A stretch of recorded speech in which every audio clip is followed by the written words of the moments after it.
देश के सबसे बड़े सूबे उत्तर प्रदेश की राजधानी लखनऊ में अगर आप सड़क पर चल रहे हैं तो आप अपनी जान हथेली में लेकर घूम रहे हैं, क्योंकि कोई भरोसा नहीं कि अगले पल ही कौन सी कार या बाइक पीछे से आकर आपकी जान की दुश्मन बन जाए।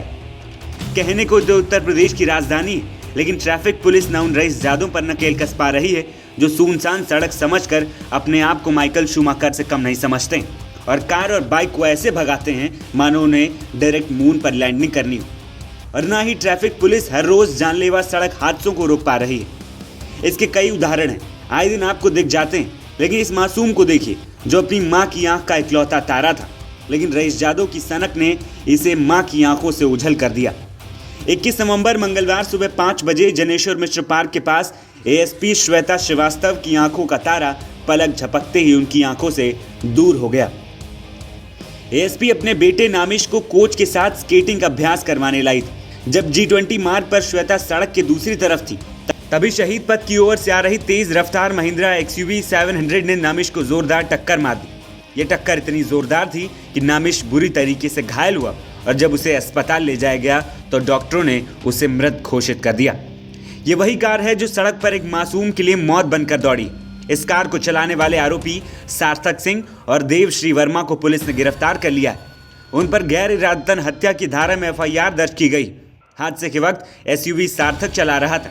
दोनों में इस बात की रेस लगी थी कि कौन ज्यादा तेज कार चलाएगा, लेकिन उनकी ये सनक एक मां को अपने बेटे से अलग कर गई।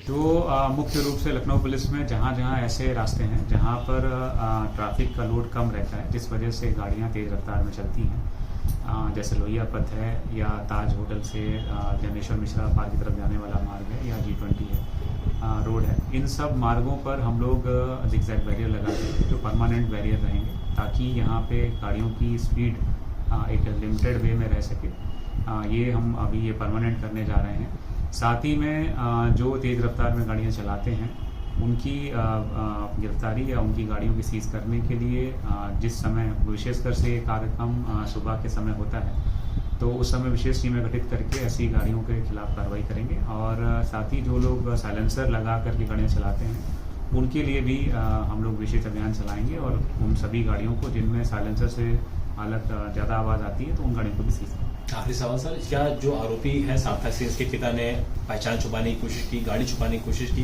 और ये भी बोल दिया क्या कि सार्थक नाम का उनका तो कोई बेटा ही नहीं है? जो सार्थक सिंह इसमें मुख्य आरोपी है, जो गाड़ी उस समय चला रहा था जब दुर्घटना हुई। इन लोगों ने घर में जाकर के अपने परिवारीजनों से, विशेषकर अपने पिता से बातें बताई, तो उनके पिता ने इस गाड़ी को धुलवा करके इसको छुपाने का प्रयास किया।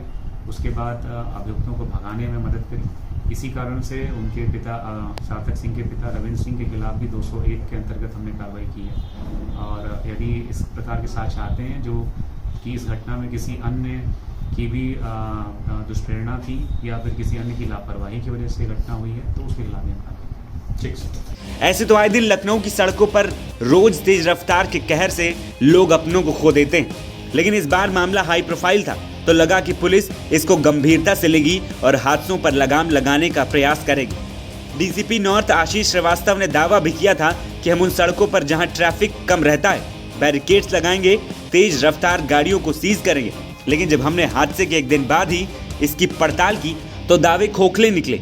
रास्तों पर बैरिकेड्स तो दिखे, लेकिन एक भी पुलिसकर्मी किसी भी सड़क पर नहीं दिखा, जिसके चलते गाड़ियों की रफ्तार पर लगाम लगाने के दावों की पोल खुलती नजर आई।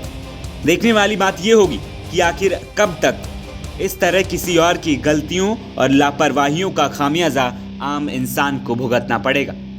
NBT ऑनलाइन की रिपोर्ट।